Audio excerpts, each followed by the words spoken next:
It's important for men to be heard, guys. Because I think a lot of people assume that men don't want to share emotions, don't have emotions, and all these don't have feelings. And you know, and it becomes a even when we say you're trying to control how they express themselves. Yeah. But maybe he expresses. Some people can express themselves like verbally.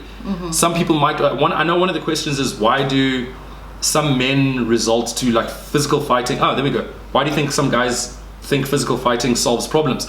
So, to some people, that's what they know.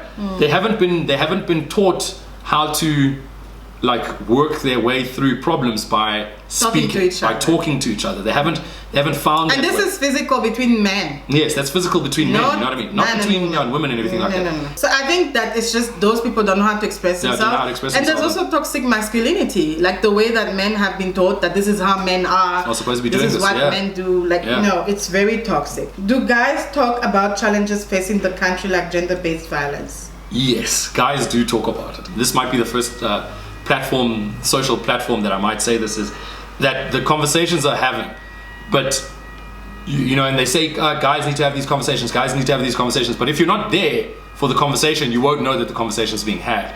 So you would need to be in a group with guys to see that the conversation is being had. Otherwise it sort of can be painted egotistically, where if I just all of a sudden just drop on Facebook and say, yes, today on our group we are talking about gender-based violence.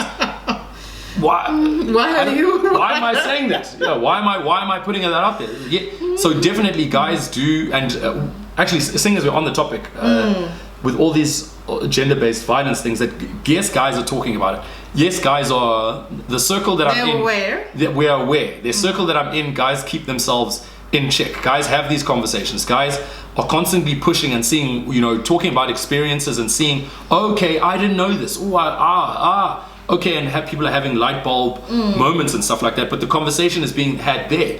Maybe if you're lucky that you've been to one of those situations, that you're at a braai or something like that, and then the topic comes out, and you also now. You don't need to light, because it's such a sensitive topic, you don't need to light fire to it. Let the conversation happen at the braai. And let it flow. And let it flow. And don't try and push it to a certain way.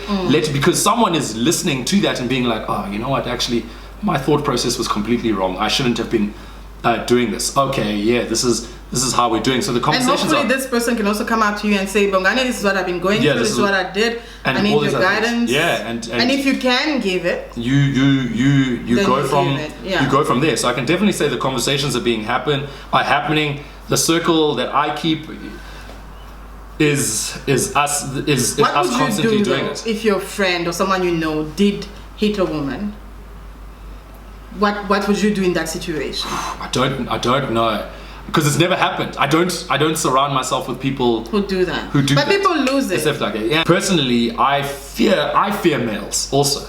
I fear males a lot. I can't imagine what it's like for a female to experience a male's anger, because I myself have never. I look at when a male is angry, and I am scared.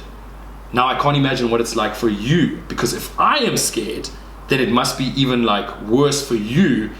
The fear that you might have for males. So generally, I keep around people that know how to control their angers and their fears, or having to speak about it and stuff.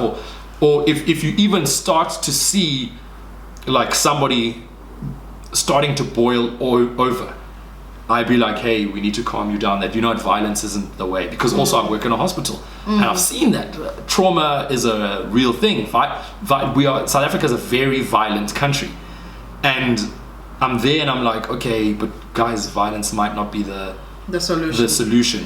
You can't do this. Know what your triggers are. Walk away. Personally, I walk away from a lot of situations that can trigger, and I need to be there to my male friends and tell them, listen, don't do that, don't do that. Because the unfortunate thing is, I can say I can control my friends because I know them better and everything like that. And if I'm now out, and you see, there's so many crazy stories that I've heard from the hospital of people being going to save someone and actually that was a whole ruse, and they now get attacked and stuff like that. That's like a heavy reality. So it's like something happens to me, and then you come to help me. I come to help you and everything like that. But that's the whole ruse, that now you are in connection with 4 other people, and they're actually coming for me. You are the damsel in distress, and now I'm coming to assist us. That is a major reality in South Africa.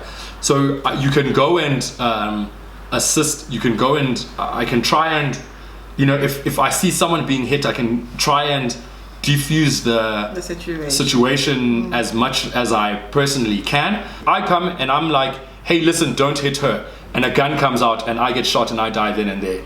What would you do? What do I? Yeah, I think just call the police. Yeah, you can call the police. You have to call people that you can report people and all this other stuff. You can speak to and try to diffuse the situation as much as possible. But I've never been in that situation, so I can't say that. I'm gonna come in guns blazing, because I'm also not a violent person.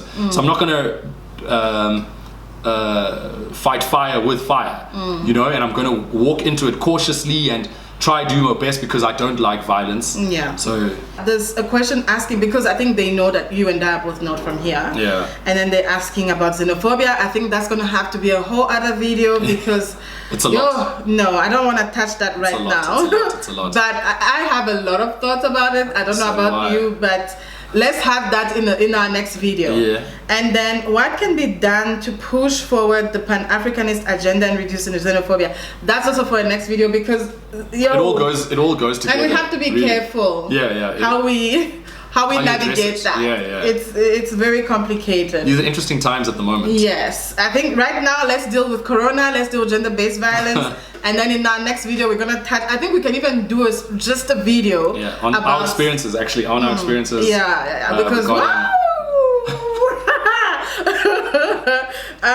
so do guys ever call out other guys for patriarchal practices? Are you a feminist? And what do you call it? Are you a feminist? Define feminism. Are you in the support of the women's cause? Are you in the support of the advancement of women? The joy is, like I've mentioned now, I'm in a profession that is female dominated. So I can honestly never say I've experienced a lot of patriarchy, because I've always been led by women in my profession. I've always had, there's only been one male that has been my superior in all the years of my working. There's only been one male that's been my superior.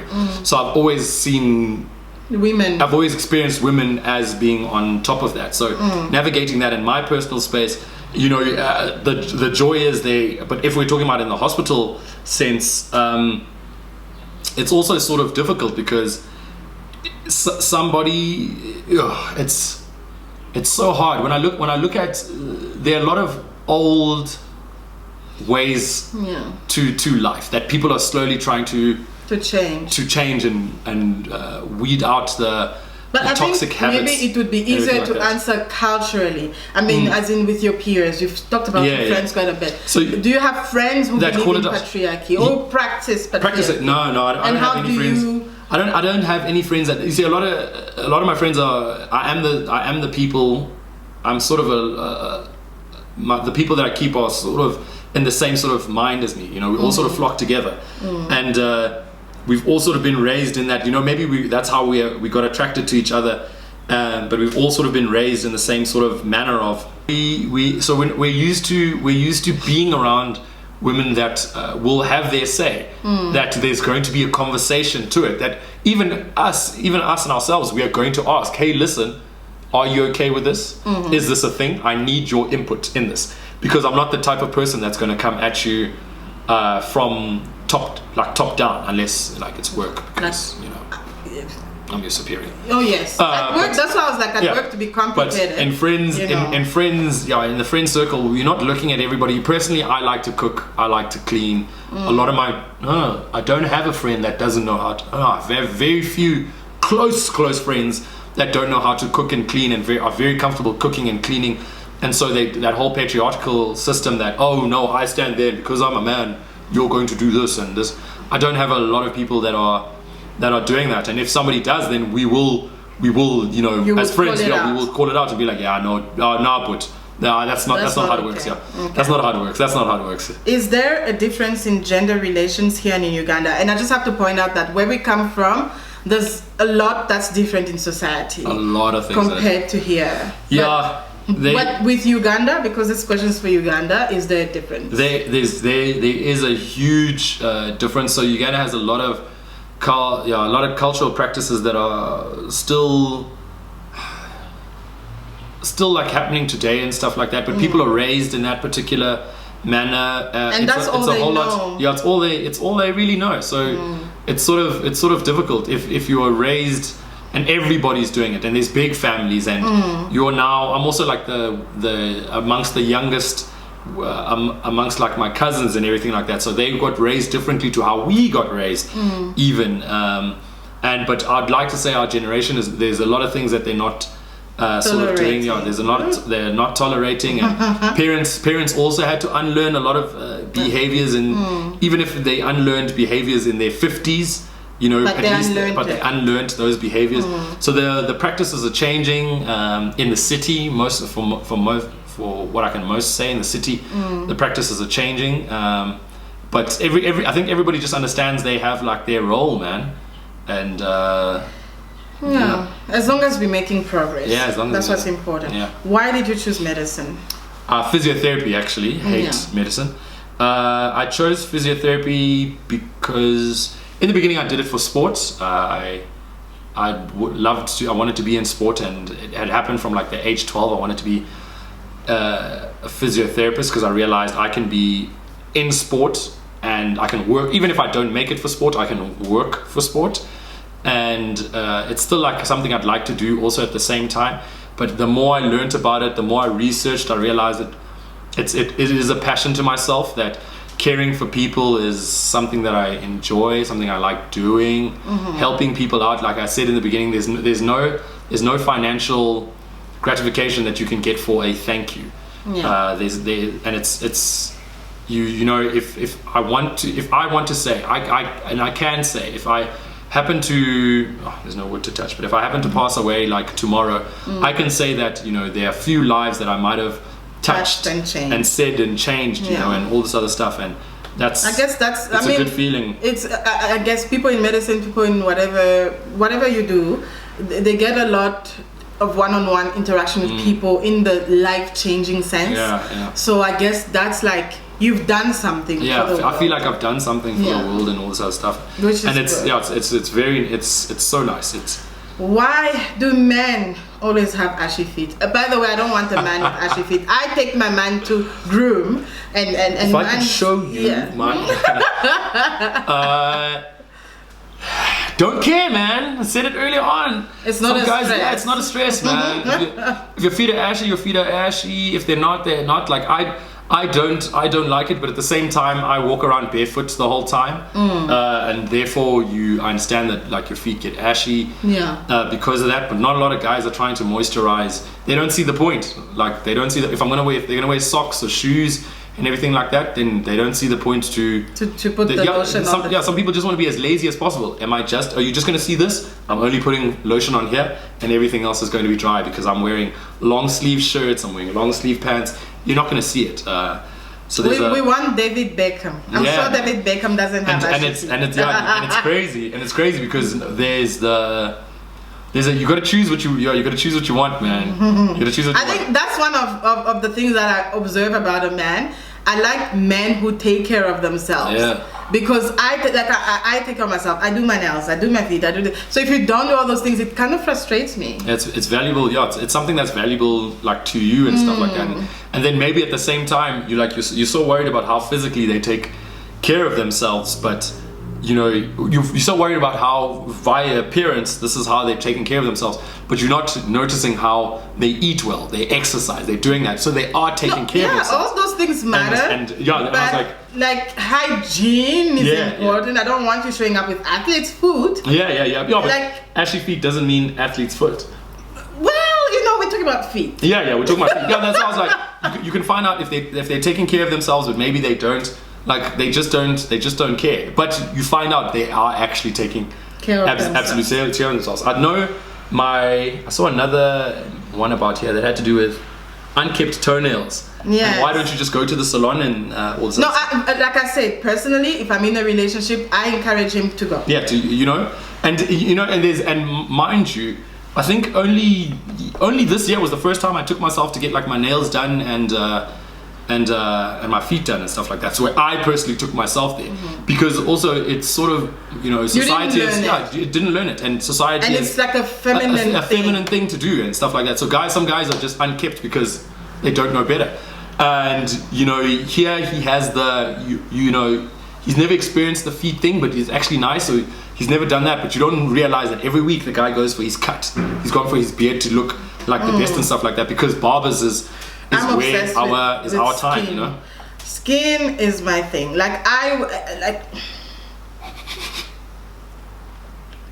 It's important. Yes, it's the first thing I notice. Oh yeah. Like people notice like the smile, the voice. Like everybody has been talking about your voice and how you have a nice voice. Thank you. Like all of those things, but I'm like skin. What am I think it's because also that's what I do. So it's like the first thing I notice, and I'm like, I'm gonna take him to do his skin. Like obsessed. You see, and something like that is very important, because it's important to you.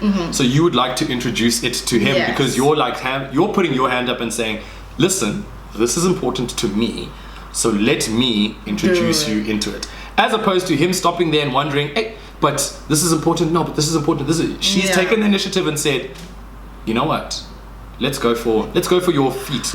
Okay, we do have more questions. There's this one question that we discussed before, and we decided we're going to advise this person to go to a therapist or to seek help. My baby is 3 months old, and I just discovered that his dad is a serial cheater. I'm hurting, and I don't know which decision to take for the sake of our son. What do I do? I think what I'd like to say to you is you need to take care of yourself first and to take care of your child. If this person is not partaking in the relationship responsibly, then you cannot expose your child to this as well, because children pick up on a lot of stuff. And they're constantly learning. They're sponges. And it's a son, you said. So I would say go seek help from elders or anything like that. But if it's not an environment you want to stay in, then you need to choose you. It's just that it's very difficult for Bongani and I to speak about this because we don't have kids. Yeah. We don't know what it's like being in a relationship where there's a child involved. Yeah. So it's better to go seek help or professional. I would say always seek professional help. People are there that they deal with this on a daily, and it would be better advised to tell you to rather go seek professional help, so that someone can professionally help you and advise you and tell you what to do. So that at the end of the day, even though professionals don't tell you what to do, they just advise you. Whatever choice you decide to make is the choice that you're going to have to live with, and for the rest of your life and your child's life. So that's so you know that it's something that has to be taken seriously, and take care of you. Yeah. Yes. What do guys expect on a first date? I don't like expect. I mean, what do you mean expect? But anyways, what do guys expect on a first date? I expect good conversation. Yeah. On the first date, I expect good conversation and getting to know you. Because that is essentially what it is. We're dating because we're trying to get to know each other, to see whether we are compatible enough to be in a relationship. So from the get-go, I would say always come with a good introduction as to who you are. You know, you can only bring who you are to anything. That's all you got to anything, and you can take it or you leave it. And if they don't like it, your interview was done wrong, and they ghost. Yes. So I don't know. I don't like expect, because you can't have expectations of people. You shouldn't have expectations of people. It's the first time meeting somebody. That's why there's what people make bad first impressions, because you don't know anything. Everything could go absolutely wrong, and that was absolutely out of their control. Now you're putting so much pressure on it because you expected, this is rather not. Our last question is, how do you know a man is genuine? Consistency. I would honestly say that. Consistency is key. Consistency. Just like you guys are like, I need to be consistent on YouTube. That's the same thing you should have with your man. Consistency. If they're consistent, you will see it. It takes time. Or it takes time to see if someone's genuine or not. You need to sort of trust them, and in order to trust them, they need to be consistent.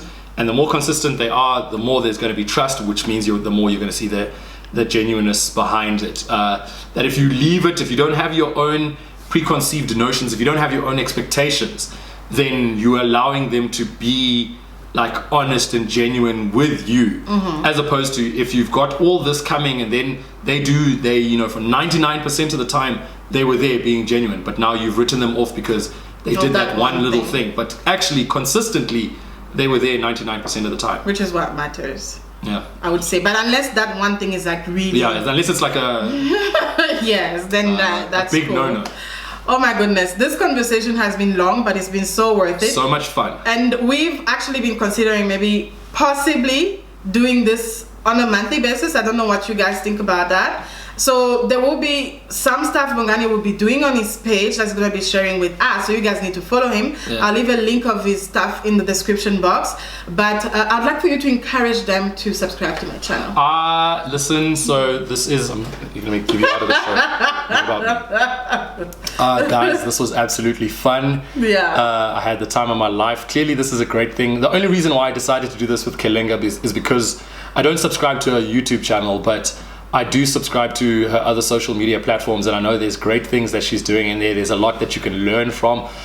So if you are about YouTube and you're looking for a good channel to get onto, then Kelenga's is the one. There's a lot she can teach you. You can go onto her page and see what she's about, which will eventually lead you into getting to her YouTube channel. Yeah. So I'd say comment, like, subscribe, click and that share. little share, click the little I always wanted to say this, click the bell at the bottom, and let's have more fun with this. Yes, thank you so much for coming on. Thank you for having me. I'm super excited to see what we put together after this. So you guys stay tuned, follow Bongani, subscribe to my channel, and just tell us what you think about this. We want a lot of comments. Yeah, we want a lot of feedback. Feedback is good. Feedback is always good. Feedback is always good. You can tell us how any improvements, any things that you did like, and all that other stuff. Yeah. How to be. We're also navigating this.